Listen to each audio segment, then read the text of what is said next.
Mesdames, Messieurs, bonsoir. À la une ce soir, près de 4000 abris modernes ont été remis aux déplacés internes victimes des violences de l'AFC 123, installés dans différents sites d'accueil à Calémie. Une réponse aux conditions précaires dans lesquelles vivaient ces populations contraintes de fuir leur milieu d'origine. On en parle dans ce journal. Et puis, identification des éleveurs transhumants constitue le point de départ d'une mission d'Esper déployée dans le Haut-Ouélé, le Bas-Ouélé et le Nord-Kivu sur instruction du vice-premier ministre en charge de l'Intérieur.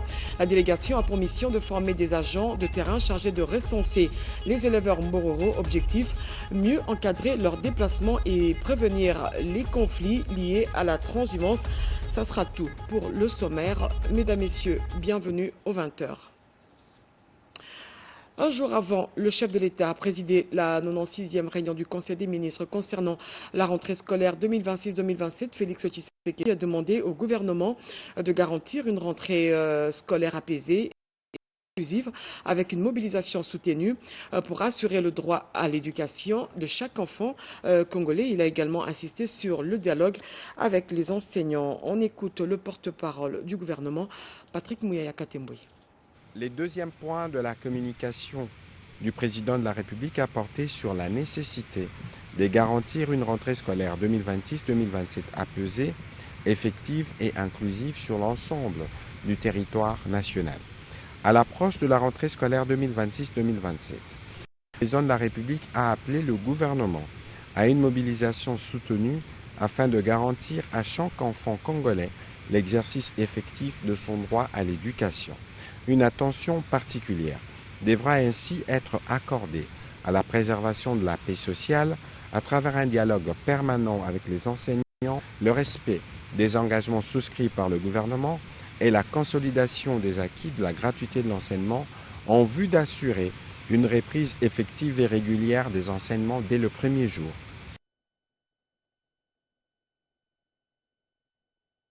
Une délégation d'experts de plusieurs ministères et services publics est déployée à Isiro, Bouta et Guadolité pour lancer le processus d'identification des éleveurs transhumants Mbororo sur instruction du vice-premier ministre de l'Intérieur. Ces experts forment les agents de terrain appelés à recenser les éleveurs et leur bétail.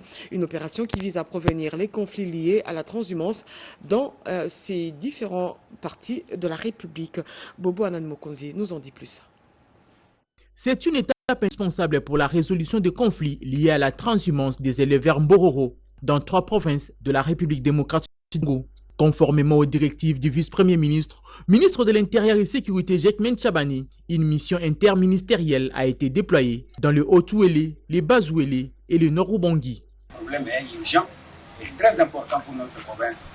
C'est pourquoi nous avons reçu une forte délégation du VPM de l'Intérieur qui est descendu dans notre province afin que nous puissions discuter ensemble avec les gouvernements provinciaux.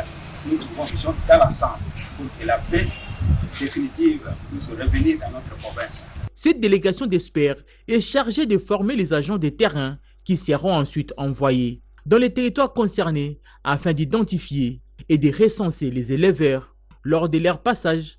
Les experts ont également échangé avec les autorités locales, véritables relais auprès des communautés. Nous saluons la qualité de la formation, nous saluons l'initiative parce qu'avant de nous larguer sur terrain, on doit se rendre compte que nous sommes suffisamment informés, suffisamment formés afin que nous puissions rendre un service loyal et fiable pour permettre aussi aux autorités de prendre de bonnes décisions sur ce qui est l'avenir de la population.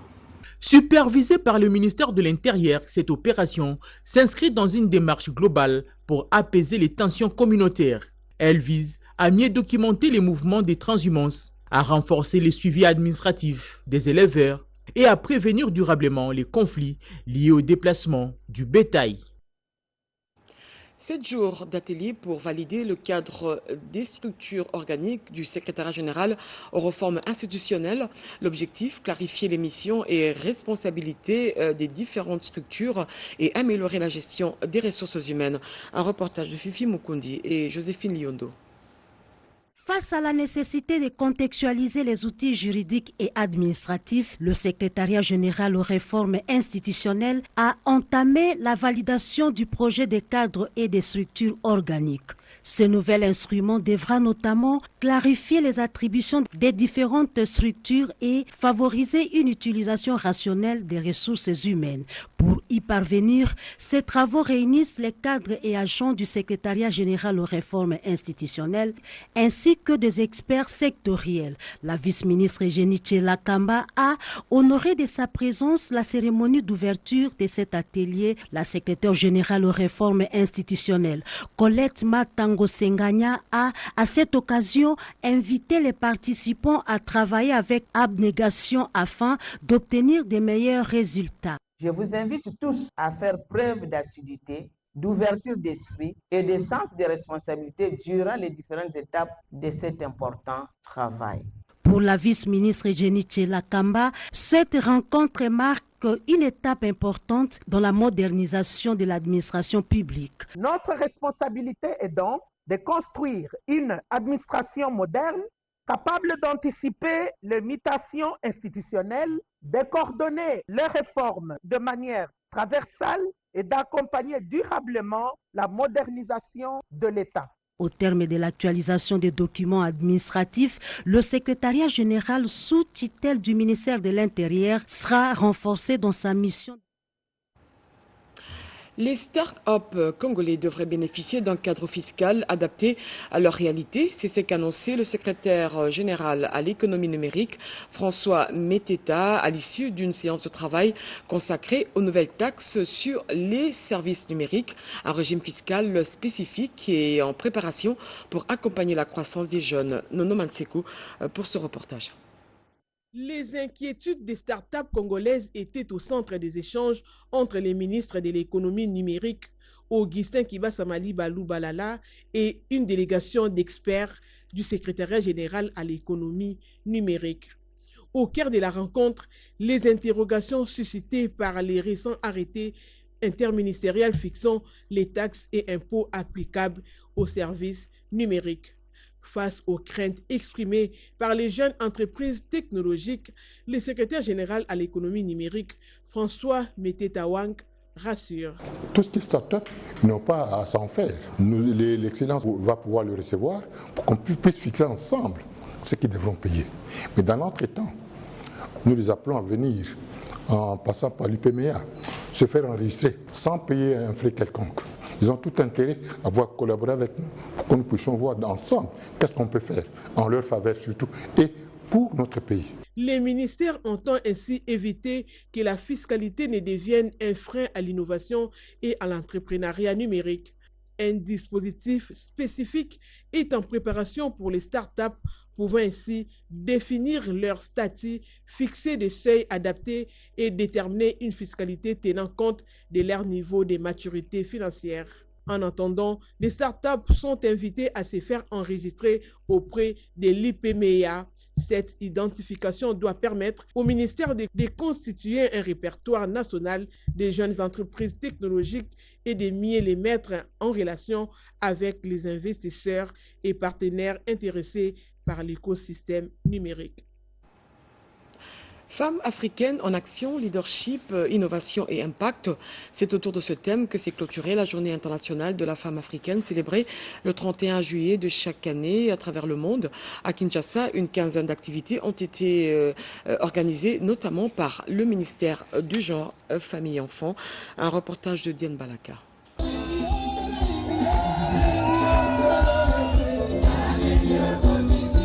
Placé sous les thèmes internationaux, femmes africaines, droit, justice, action pour un développement inclusif et durable. La RDC a retenu comme thème national droit garanti, autonomisation durable pour toutes les femmes et les filles en RDC.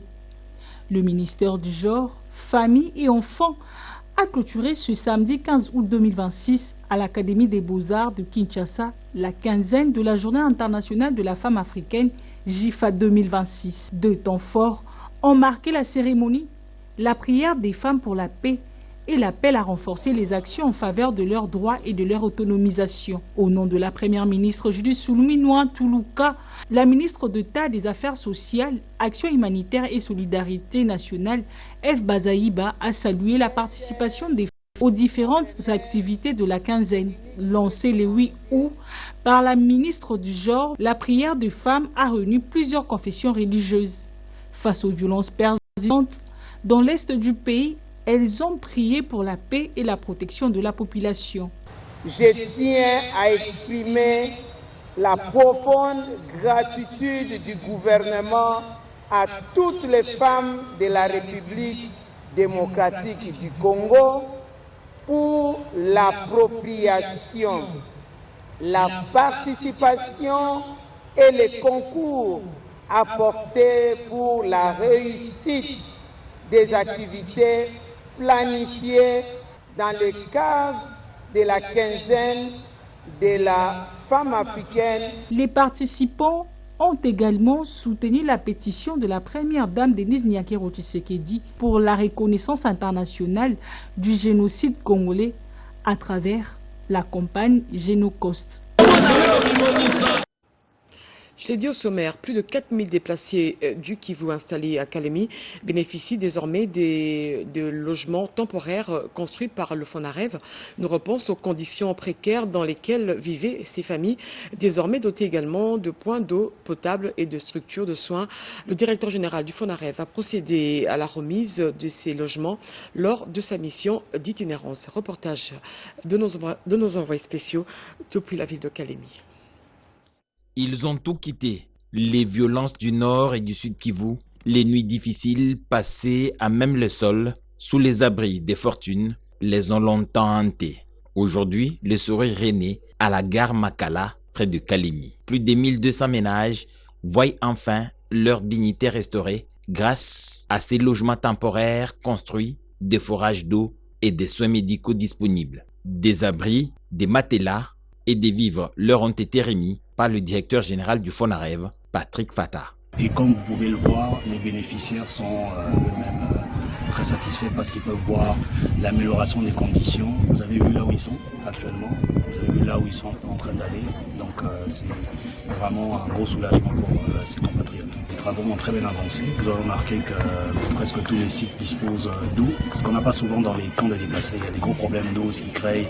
À Mouchaba, l'émotion est la même. Les visages s'éclairent à la réception des clés. L'électricité brillera désormais dans la nuit. L'eau coule. Les dispositifs prévoient également une prise en charge sanitaire, un accompagnement psychosocial ainsi qu'un appui financier pour aider les familles à retrouver progressivement une certaine autonomie. Le FONAREV a pensé à nous en construisant ces logements confortables. Il a vraiment séché nos larmes.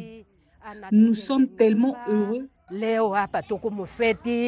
Plus loin à Katanika, le chantier s'active, les maisons sortent de terre. Le FONAREV veille au grain pour enfin offrir ce havre de paix aux prochaines familles attendues. Derrière ces murs, c'est l'avenir des milliers d'enfants qui se dessinent avec la promesse d'un retour imminent à l'école. Ces mesures provisoires d'urgence lancées ce jour par le FONAREV avec plus de 4000 abris pensent les plaies immédiates. Mais l'engagement va plus loin. Un programme de réparation intégrale accompagnera ces familles jusqu'à ce qu'elles puissent un jour regagner leur terre d'origine en toute sécurité.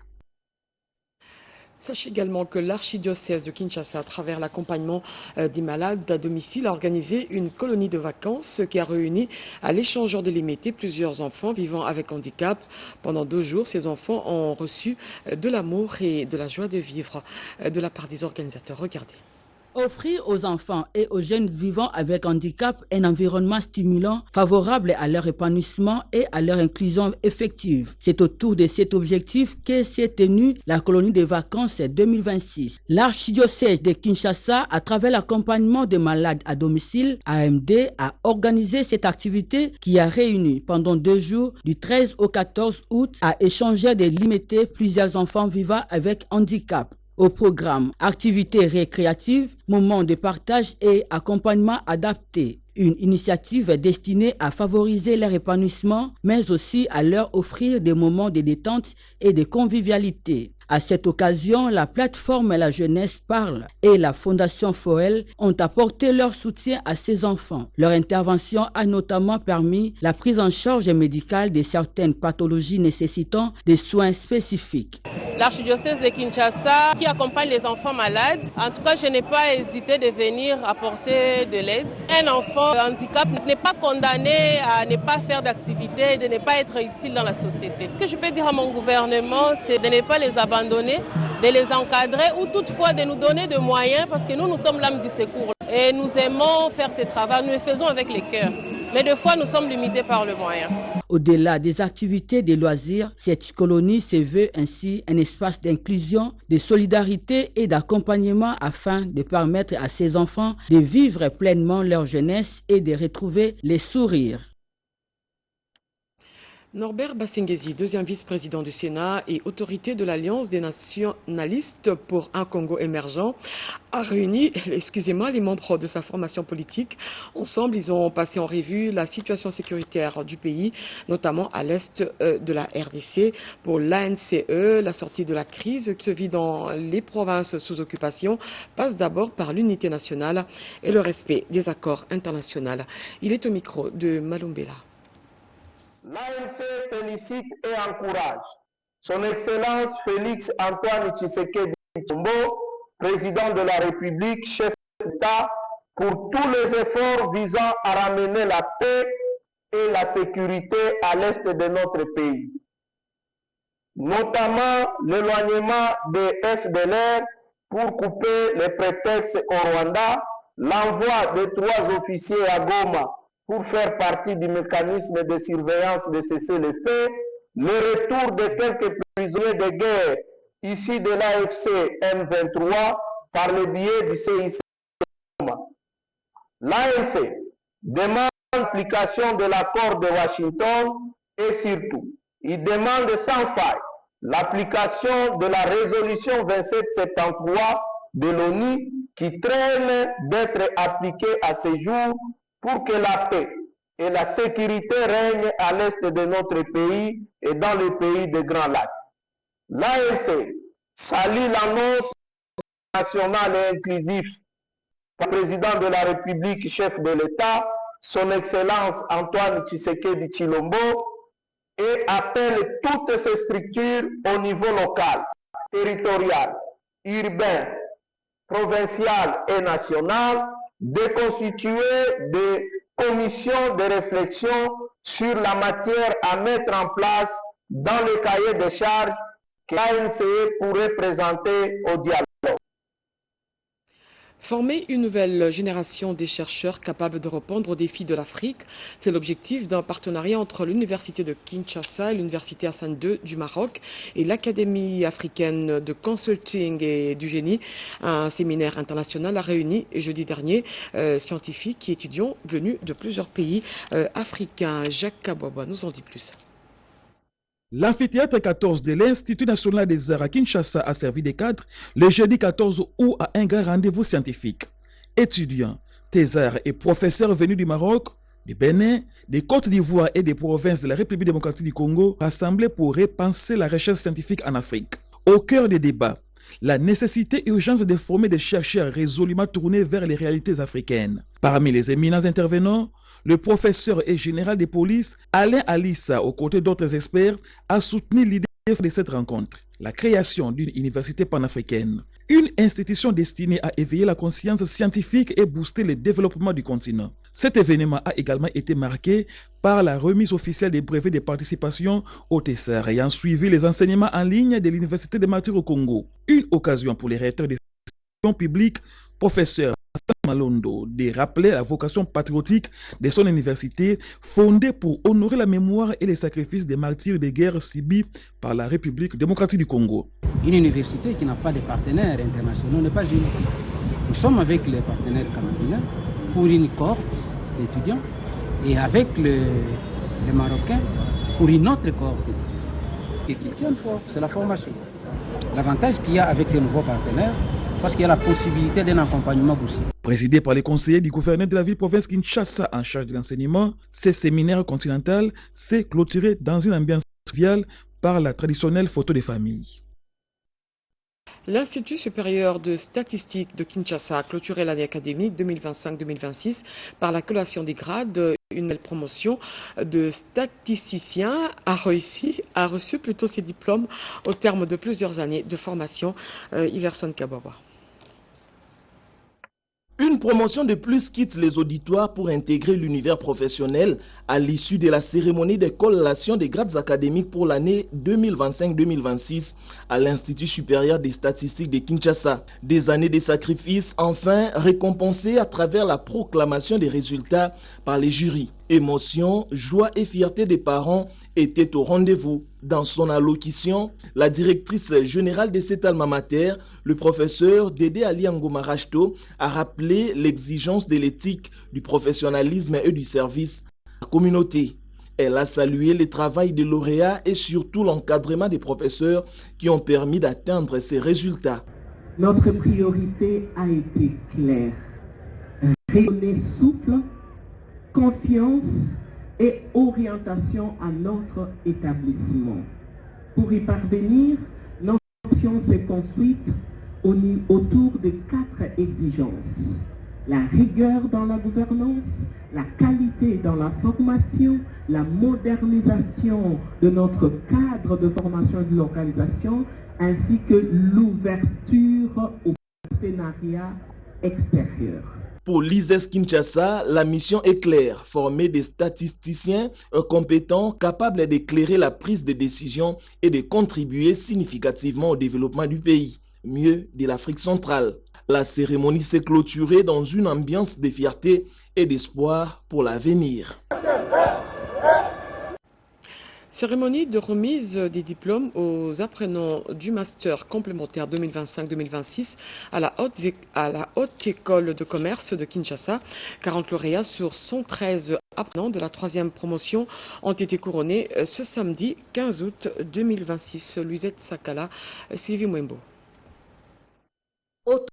30 apprenants de la 3e promotion du master complémentaire 2025-2026 de la Haute École des commerces de Kinshasa ont reçu officiellement leur diplôme ce samedi 15 août 2026. Formés en sciences de gestion, ces apprenants intègrent désormais le monde professionnel. Satisfaction pour le directeur général de cet établissement d'enseignement supérieur. La réussite que nous célébrons aujourd'hui est le fruit d'un investissement collectif. C'est pourquoi nous saluons chaleureusement l'ensemble de notre communauté universitaire de la Haute École de Commerce, particulièrement nos professeurs dont la rigueur, le dévouement et la très haute qualité des enseignements qu'ils ont dispensés ont permis de forger des esprits critiques hautement qualifiés.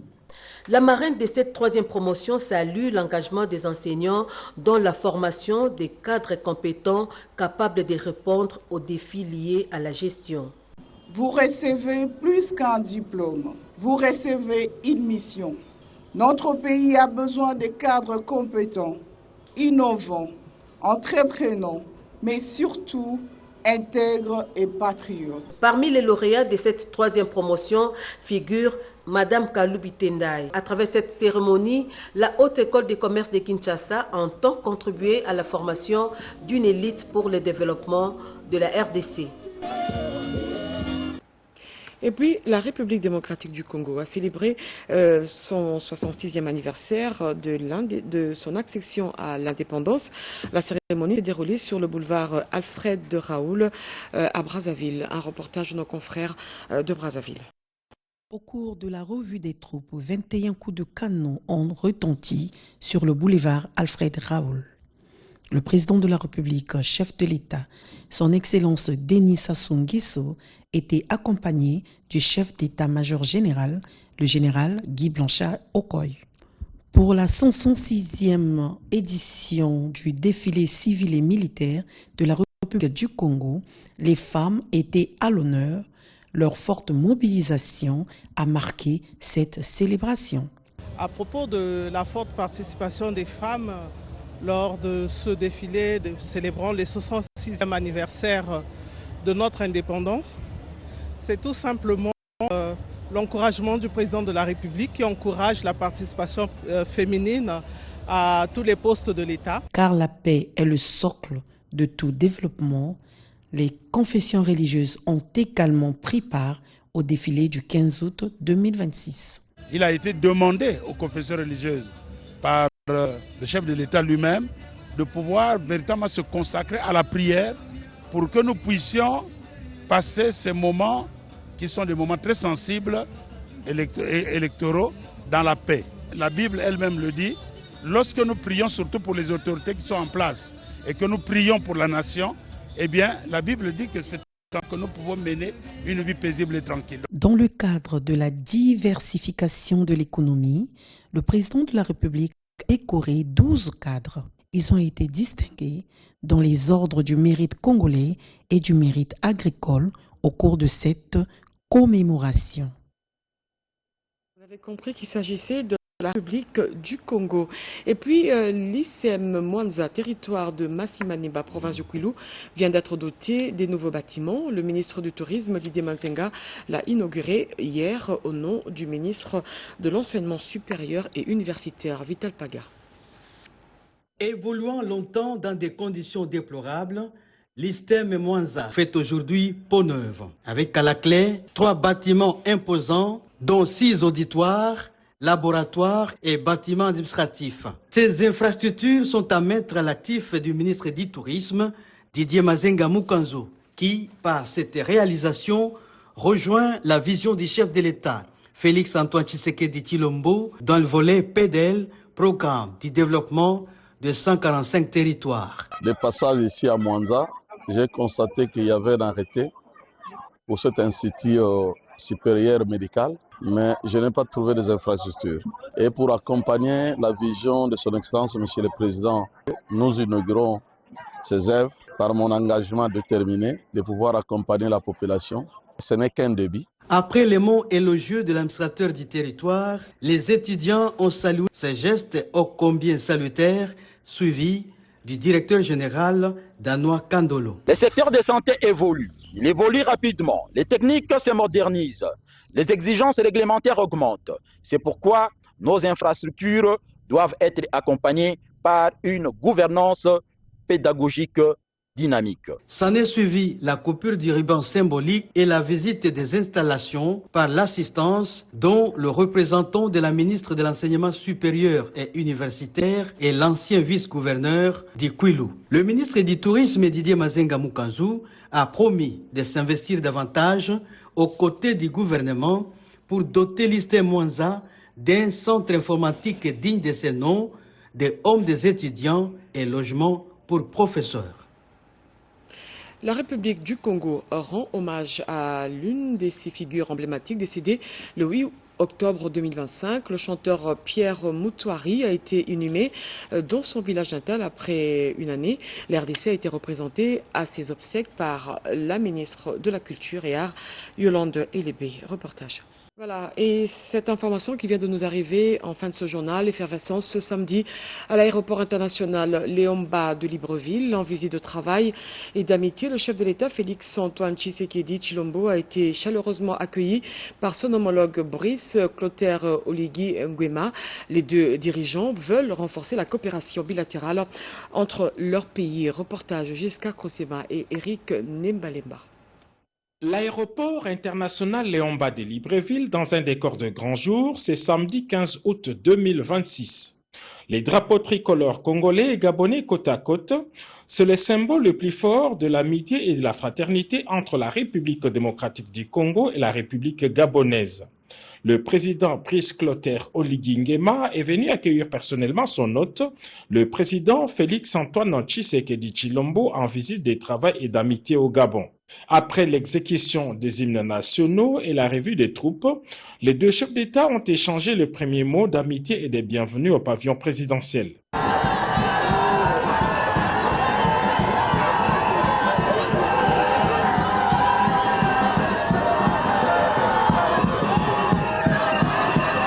premier geste d'amitié et de fraternité, le président Félix-Antoine Tshisekedi Tshilombo et son homologue ont partagé la même limousine pour une parade présidentielle dans une effervescence totale de leurs compatriotes. Après ces moments conviviaux, le président de la République démocratique du Congo s'est directement rendu au mausolée du président Léomba, le tout premier président de la République gabonaise, en hommage à la mémoire de ce père de la nation. Il est ainsi le tout premier chef d'État étranger à s'incliner devant la tombe du président Mba depuis la réhabilitation de ces sites mémoriels. C'est au palais de la Rénovation que les deux chefs d'État ont eu l'entretien officiel en tête-à-tête dans une ambiance empreinte de cordialité et d'ouverture. Au menu de leurs échanges, les renforcements de la coopération bilatérale avec en toile de fond des perspectives économiques et diplomatiques profitables aux deux peuples. Excellences, Monsieur le Président de la République démocratique du Congo, chers frères, Mesdames et Messieurs, c'est avec un réel plaisir que je vous reçois aujourd'hui à Libreville, Libreville-la-Belle, dans le cadre du renforcement de la consolidation des excellentes relations de fraternité et d'amitié et de coopération qui unissent la République gabonaise et la République démocratique du Congo. Cette visite officielle intervient également dans le contexte des célébrations de la fête nationale du 7 août, donnant ainsi une dimension particulière à votre présence aux côtés du peuple gabonais. Au cours de cette visite, nous avons eu des entretiens cordiaux, fraternels et empreints d'une parfaite convergence de vues. Nous avons saisi cette occasion pour examiner les grandes questions d'intérêt commun, tant sur le plan bilatéral, régional et international. Au-delà des questions économiques, la diplomatie. Les deux dirigeants ont supervisé la cérémonie des signatures par leurs ministres respectifs des mémorandums d'entente et des deux accords dont celui sur l'exemption réciproque des visas. Le président Félix Tshisekedi a dit avoir trouvé en son homologue un partenaire fiable. Nous avons eu des échanges très intéressants et je ne vais pas revenir dessus, vous aviez vraiment bien détaillé les choses, mais nous avons mis un accent particulier sur la nécessité de paix et de stabilité. Car sans ces deux éléments, la paix et la stabilité, il faut oublier le développement. Je me réjouis d'avoir, à travers le président Oligui Nguema, un partenaire à la fois pour la paix et pour le développement. Il a exactement la même vision que moi sur ce qu'il faut faire pour nos pays.